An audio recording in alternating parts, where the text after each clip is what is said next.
हमारे इस घर में राम जी की कथा चले। आप वैसे भी बहुत पुराने हनुमान जी हो, हमारे पीछे विराजमान हो हमारी माता जी के। तो महाराज श्रीमद् रामचंद्राय नमः, श्री रामभद्राय नमः, श्री सीतारामाय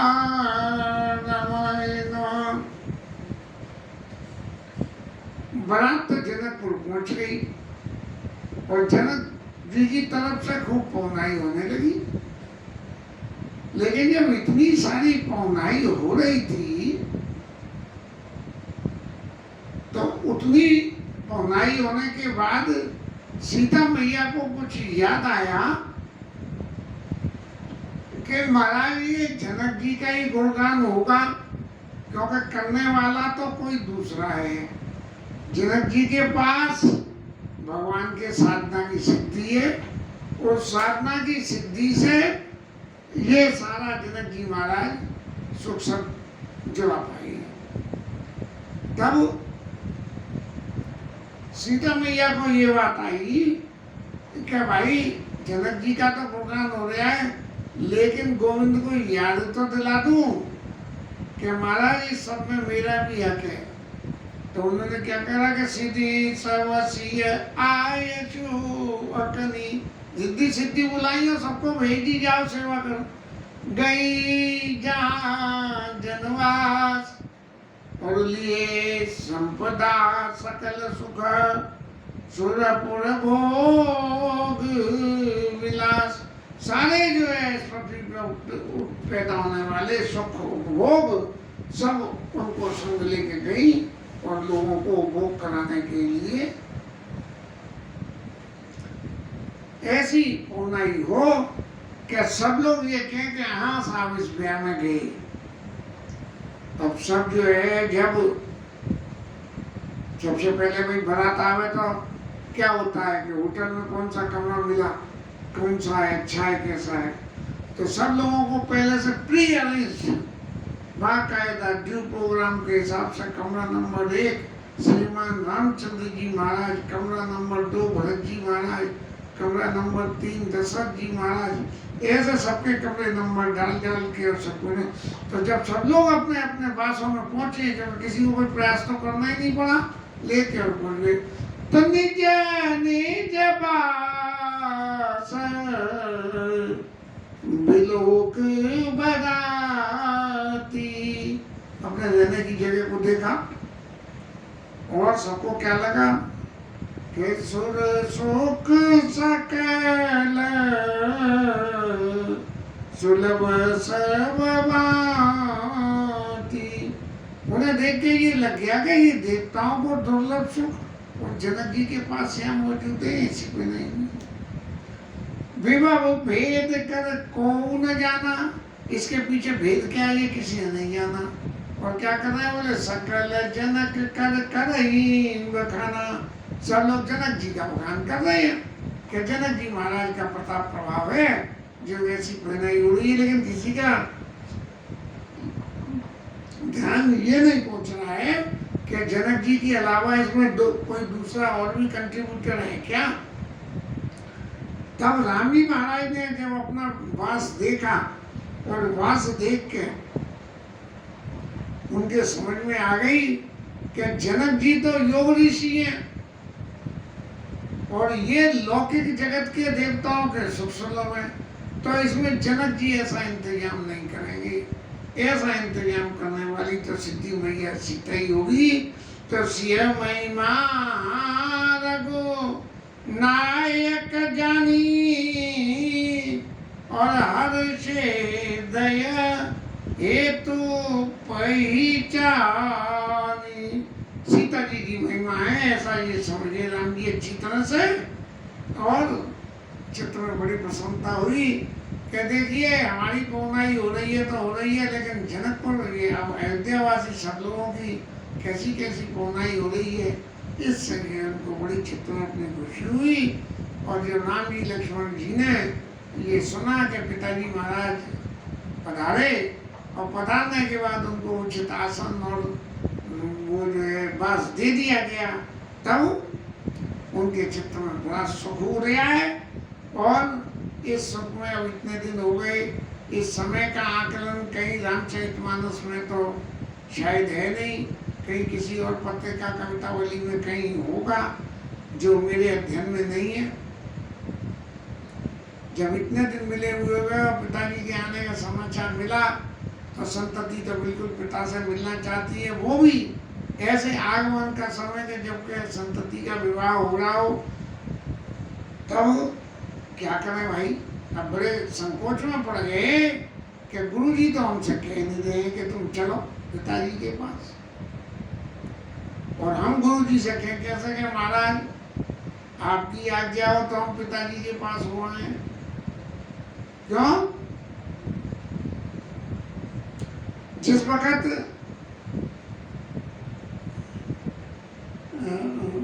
इनको जिस वक्त विश्वामित्र जी को राम जी लक्ष्मण जी को सौंपा था, तब राजा दशरथ ने कहा था कि तुम मुनि पिता आन नहीं को, इनके तुम पिता तुम ही हो, इनके ऐसे ऐसे पिता पुत्र की रखवाली करे, ऐसे मैंने अभी आपको सौंप दिया।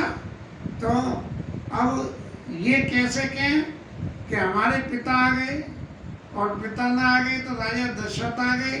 राजा दशरथ ने तो सौंप के दिए कि आप पिता के समान इनकी रक्षा करो, जैसे चाह करो। तो जब तक जो है विश्वामित्र ऋषि ये न कहें कि चलिए पिता के पास, तब तक राम जी लक्ष्मण जी बड़े संकोच से बैठे हुए हैं। और विश्वामित्र जी ने उनकी संकोच को देखे विश्वामित्र विनय बड़ देखी उपजाऊ संतोष विशेषी। राम जी लक्ष्मण जी के चित्त में कि देखिए इनके अंदर कितनी सबमिसिवनेस है, कितना इनके हृदय में कहना चाहिए संतोष है कि ऐसी परिस्थिति में भी मेरे से ये नहीं कह रहे हैं। तब विश्वामित्र ने बड़ा देखी उपजा और संतोष विशेषी। और फिर इसके बाद दोनों भाइयों को उठा के और जैसे लगा लिया विश्वामित्र जी ने कि आप लोग धन्य हो, तो ऐसी परिस्थितियों में भी आपका मन ये नहीं कह रहा कि हम गुरु जी को ये वंदना करते हैं कि महाराज पिताजी के दर्शन कर आए। और पुलक अम्बक जल छाए, जो पिता का स्नेह होता है वो विश्वामित्र जी के अंदर पड़ा और उनके नेत्रों में सुधार आ गई। इसलिए फिर दोनों पुत्रों को लेकर चले जहाँ दशरथ जनवासे और वनों सरोवर तक प्यासे, ऐसे लेके चल दिए। राम जी लक्ष्मण जी ऐसे हो रहे हैं जैसे किसी आदमी को बहुत सारी प्यास लगी हो और पानी का जल का स्तर ढूंढ रहा हो और सब जल का स्तर दिख जाए तो पानी पीने के लिए जिस रफ्तार से चलता है ऐसी रफ्तार से महाराज राम जी लक्ष्मण जी चले। और चले जहाँ दशरथ जनवासे और मनो सरोवर तके प्यासे।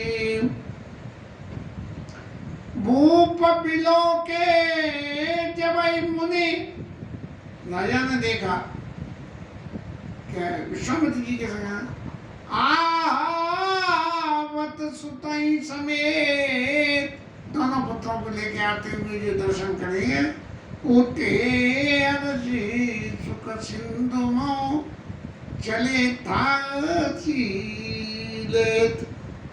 ऐसे जैसे कोई आदमी नदी में तैरने जा रहा हो और तैरते तैरते नदी की थाप से मिल नहीं रही हो तो थोड़ा सा मन में संकोच होने लगता है कि भाई क्या बात हुई, क्यों नहीं पैर क्यों नहीं टिकरा नीचे, हमारे संग तो खूब हुआ है और हमने भुगत हो गई है।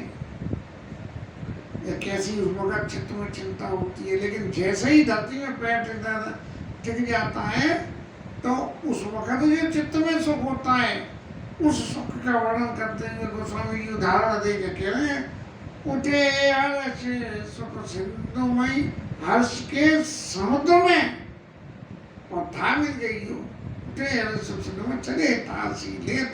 ऐसे जो है दशरथ जी उठ के और पुत्रों की तरफ बढ़ दिए कोई प्रोटोकॉल उनके संग नहीं लगा उस वक्त। मुने न दंडवत की न महीचा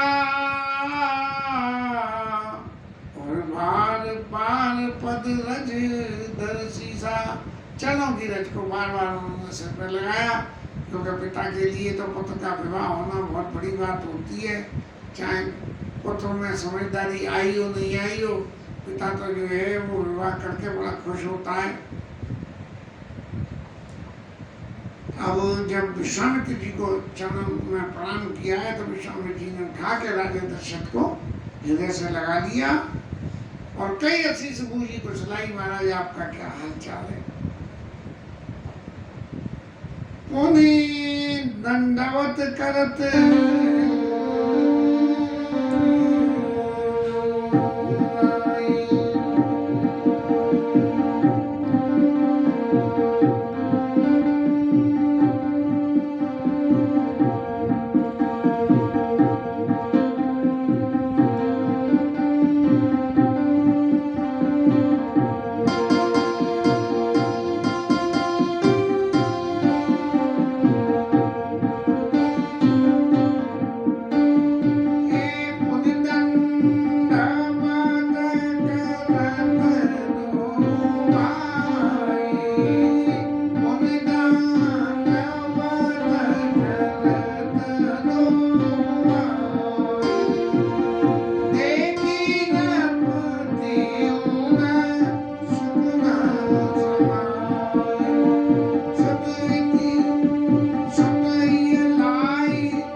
पिताजी को, और इतनी दूर से प्रणाम करा कि राजा चलते हुए उठे हवे सब संग में चले थासी लेत, तो वो जो आए तो इतनी देर में प्रणाम वहीं से कर दिया कि हम जब तक प्रणाम करेंगे झुकेंगे तब तक महाराज जो है दशरथ जी हमारे पास आ जाएंगे। और वो आ गए और आके दोनों पुत्रों को उठा के हृदय से लगा लिया और उनके हृदय में ऐसा सुख हुआ जैसे कि उठे ऐसा सुख हुआ जैसे किसी कोई मरा हुआ व्यक्ति जिंदा हो जाए तो जो सुख होता है। अब मरा हुआ व्यक्ति जिंदा हो उसे सुख होता हो, लेकिन वो सारे समाज को कितना सुख होता है इसकी कल्पना से मुझे तो ऐसा लगता है कि गोस्वामी जी ने ये उदाहरण दिया है। नहीं तो उदाहरण तो और भी बहुत सारे थे, क्या क्योंकि हमेशा गोस्वामी जी कोई ना कोई एक्सट्रीम अलंकार लगा के या के अतिशयोक्ति अलंकार लगा के दे देते हैं, उदाहरण देकर समझाते हैं। लेकिन इस बार तो मृतक शरीर प्राण जनु बैठे, जो जीता है उसे तो खुशी होती है, लेकिन सारे समाज को खुशी होती है। तो राम जी लक्ष्मण जी के दर्शन को करके दशरथ जी उनसे मिल रहे हैं, गुरु जी मिल रहे हैं, उस समाज की शोभा के में ऐसा सब लोग सुख पा रहे हैं जैसे कोई मरा हुआ आदमी जिन हो जाए। उन्हें वशिष्ठ पद सिर तृणाए और प्रेम बुदित मुनिवर लाए। फिर राम जी लक्ष्मण जी ने वशिष्ठ जी को चरणों में प्रणाम किया। अब विश्वामित्र जी संग में है, पिताजी बीच में है और वशिष्ठ जी कुल गुरु वहां संग में। तो पहले पिता को प्रणाम और फिर वशिष्ठ जी को प्रणाम करा। थोड़ा विचार करें, समाज में हम जिसको प्रणाम कर रहे हैं उससे कोई हायर पोस्ट का आदमी यदि मौजूद है तो लौकिक मर्यादा में उसे प्रणाम किया जाता है।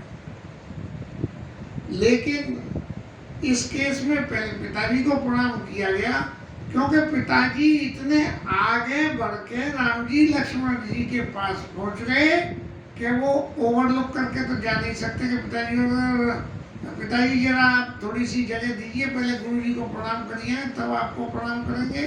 तो उन्होंने वहीं से ही प्रणाम कर दिया। एक प्रणाम की मर्यादा के संबंध में कभी बाबूजी ने मुझे बताया था कि समाज में बहुत सारे लोग वहाँ बैठे हैं और इस मर्यादा का ख्याल करना होगा, किसको पहले प्रणाम करें किसको बाद में प्रणाम करें। तो दूर से ही धरती में कहता नहीं, हाँ, तो किसको प्रणाम करें, तो धरती में माथा टेक के प्रणाम करके माने सबको एक संगी प्रणाम हो जाता है, फिर इंडिविजुअली सबको प्रणाम करें। यही परिस्थिति जाके लक्ष्मण जी के सामने अयोध्या कांड में पैदा हुई। और अयोध्या कांड में जो पैदा हुई जब भरत जी मनाने पहुंचे हैं और जाके वहाँ आश्रम में प्रवेश किया है और किसी को कुछ पता नहीं लगा। ठाकुर जी के राम जी के पीछे से भरत जी गए हैं, लक्ष्मण जी चरण सेवा में आगे बैठे थे तो उन्होंने दर्शन कर लिए। लेकिन अब करें क्या, अनुशासन तो अनुशासन है। तो लक्ष्मण जी ने क्या करा कि कहता प्रेम नाई माता भरत प्रणाम करत रघुनाथा।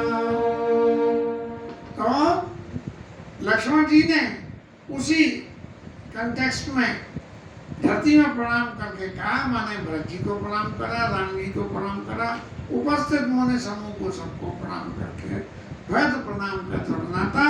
ऐसे ही राम जी लक्ष्मण जी ने दूर से ही जो दशरथ महाराज को प्रणाम धरती में माथा टेका है, उसका अर्थ सब लोगों को एक साथ प्रणाम करना। फिर उसके बाद में उन्होंने जो पिताजी से प्रणाम इंडिविजुअली करा, जॉइंटली और सेवरली जो कहते हैं, तो वो जो है, और फिर वशिष्ठ जी महाराज को प्रणाम करा। और फिर विप्रबंध बंदे दो भाई, जो ब्राह्मण लोग संत उन सबकी वंदना करी गई। और मन भावती असी से पाई, बड़ी मन भावती असी, मन भावती असी से क्या होंगी इसका तो विवरण गोस्वामी जी ने यहाँ किया नहीं है। लेकिन यदि थोड़ा विचार करें तो राम जी महाराज निश्चित रूप से ये चाह रहे होंगे कि ये विवाह प्रसंग में विवाह तो मेरा हो रहा है, हाँ? और लेकिन अयोध्या कांड में गोस्वामी जी ने लिख के दिया। अयोध्या कांड में लिखा कि गुरु सिख देई राव पाई गयो और राममय विस्मय भयो। गुरु जी ने कह दी कि राजा आपको राज्य देना चाहते हैं, इसलिए आप संयम करिए जिससे विधाता इस कार्य को कुशलता पूर्वक निर्वाह कर दे। राम हृदय सब विस्मय भयो। राम जी के हृदय में क्या आया कि जन्मे एक संग सब भाई, भोजन सहन के लड़काई, करण वेद उपवीत ब्याह, संग संग सब भेटा, विमल वंश यह अनुचित को, और बंधु बिहाई बड़े अभिषेक। क्योंकि हम सब लोग एक संग संग पैदा हुए, भोजन सहन खेलना जनेऊ संस्कार सब कुछ तो एक संग ही हुआ है। लेकिन फिर भी ये सूर्यवंश में बड़ी गलत है कि सबको छोड़ के बड़े को राजा बनाया जाए। तो मन भावती असी से पाई, हमारे ठाकुर जी ने भी यही मन भावती असी से योगी कि हमारा विमल वंश अनुचित एक कई ब्याह हुई है, संतान पैदा हुए हैं, तो सबका ठाकुर जी में हे गुरु जी महाराज ऐसी आशीर्वाद है, ब्राह्मणों आशीर्वाद दियो कि हम सबका एक संग में विवाह हो जाए। और फिर विप्रबंध बंदे दो भाई, मनवावती असी से भाई, और भरत सहान कीन प्रणामा। भरत जी शत्रुघ्न जी ने प्रणाम किया, लिए उठाए लाए उठावा, हर्षे लगन दे कि दो गाता, मिले प्रेम पर पूरित गाता। अभी लक्ष्मण जी सब लोग आपस में मिल रहे हैं और शुभ प्रेमाशु भेज रहे हैं इनके।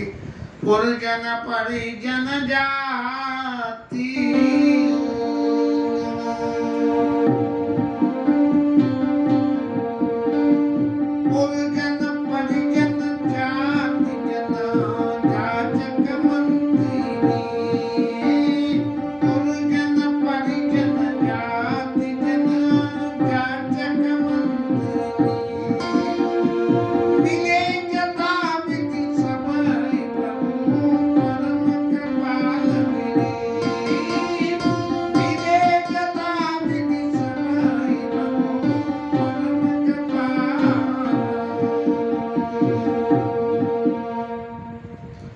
भगवान इतने विनीत हैं कि चाहे कोई भी व्यक्ति था वहाँ अयोध्या के समाज का, मंत्री, मीत, पुरजन, जातिजन, और बड़ी विनय के संग में सबसे मिली है। एक थोड़ी सी ये अपने से छोटे से मिले, कहो भाई कैसे हो, अरे यार जी कैसे कपड़े पहनी आए। ये विनयता की परिभाषा नहीं है। विनयता की परिभाषा यही है कि अपने से छोटे से मिले, कहो भाई सब ठीक ठाक हो, आज तो बड़े अच्छे रहे हो, बड़ों के चरणों में प्रणाम करके महाराज आप भी बड़े अच्छे रहे हो। तो ये विनय की जो मिले जथा विधि समय प्रभु परम कृपाल विनीत, ऐसी विनय भावना से हर किसी से मिलिए। और रामाई देखी बारात है जुड़ानी। अब बारात में जो और लोग आए थे, कौन कौन आए थे इनका ब्यौरा तो रामचरितमानस में यहाँ है नहीं। और प्रीति की रीति न जाई बखानी। जो भी बाराती आए थे उन सबसे भी डूले राजा तो अपने में मस्त होते हैं, और बाराती अपने अपनी मौज मस्ती में होते हैं। लेकिन यह राम जी ने नप समीप सो वही सुतचारी, जन धन धर्मा दिक तनुदारी। अब भरत जी, शत्रुघ्न जी, राम जी, लक्ष्मण जी, ये चारों पुत्र राजा के पास में ऐसे शोभा पा रहे हैं जैसे धर्म, अर्थ, काम और मोक्ष, ये चारों फल जो है राजा के हाथों में हो। और सुतन समेत दशरथ ही देखी, मुदित नगर नर नारी विशेषी। राजा के चारों पुत्रों को देख के सब जनकपुर के लोग इतने खुश हो रहे हैं कि सतानंद तब विप्र, सतानंद अरो विप्र सचिव गना मांगत सूत विदुष बंदी जन। ये बारात में जितने भी आए इन सबका मान सम्मान किया गया, इनको मान दिया गया। और इन सबके देने के बाद में जो अगवान बारात को लेवाने पहुंचे थे वो लोग वापिस। यहाँ तक की भेंट अगवानों के समूह में, अरे भाई ये तो बुरा बुरा।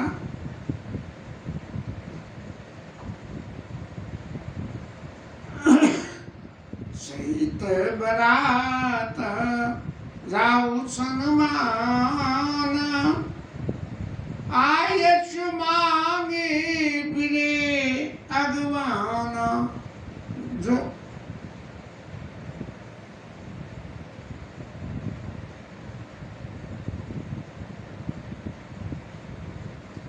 अगवानी के लिए जो लोग आए थे भाई, ये कल की कथा में ब्रेक हो जाने से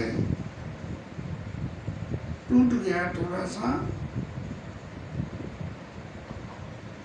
भगवान जब बारात लेने गए हैं, ये जो अब तक की कथा चल रही है वहाँ की है। और मुझे ऐसा लग रहा था कि ये जनकपुर महाराज पहुँच गए, तो अभी जनकपुर तो पहुँचे ही नहीं है। लेकिन इतना सारा मान सम्मान हो गया जो बारात के संग में लोग थे, और अगवान तो आगे चले गए और राम जी, लक्ष्मण जी, गुरु जी के संग वहीं उस स्थल पे पहुंच गए हैं, ऐसा समझ में आ रहा है। तब जो है सदानंद और मागध दीजन सहित बारात राव सम्माना, सबका जो सम्मान किया राजा। और आए चुमानी फिरे अगवान तो लौटी आए, और बारात विश्राम करने के बाद में अब आगे बढ़ेगी। ब्रेक। ब्रह्मानंद लोग सब लाई, लोगों को तो ऐसी खुशी हो रही है जैसे ब्रह्मानंद मिल गया हो। और बड़ा उद्देश्य से जैसे विधि आई, बोले अब 2-4-6 दिन तो नहीं अगवानों के ने जहाँ जनवास दिया है रहने करने के लिए, वहीं पे ही बसे। राम सिय शोभा सुकृति अवधि तुंगाई जात पुरजन कायस मिलन नारी समाय मिलन नारी समाय। सब लोग कह रहे हैं कि ये तो जो है बहुत सुकृति है और दोनों राज समाज जो है सुकृति है, सब इनके बराबर कौन हो सकता है, ऐसी बातें पुरजन के लोग कह रहे हैं। और इन लोगों की बातों के प्रसंग को आगे बढ़ाने के लिए आज विश्राम लेना पड़ेगा, क्योंकि आज भी अब तो एक दिन का कथा में ब्रेक होने से ही बड़ी आज कुछ बड़ा अलग सा महसूस हो रहा है कि जैसे कल की कथा ब्रेक का हो जाना एक अपराध श्रेणी में आ गया हो कि जो आनंद परसों तक आ रहा था उस आनंद में आज कमी आ गई है। जो भी है गोविंद इच्छा, चलिए हरिनाम कीर्तन तो करेंगे।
रामचंद्र भगवान की जय, पवन सुत हनुमान की जय, उमापति महादेव की जय, श्री राज धन की जय, श्री राधा रानी की जय।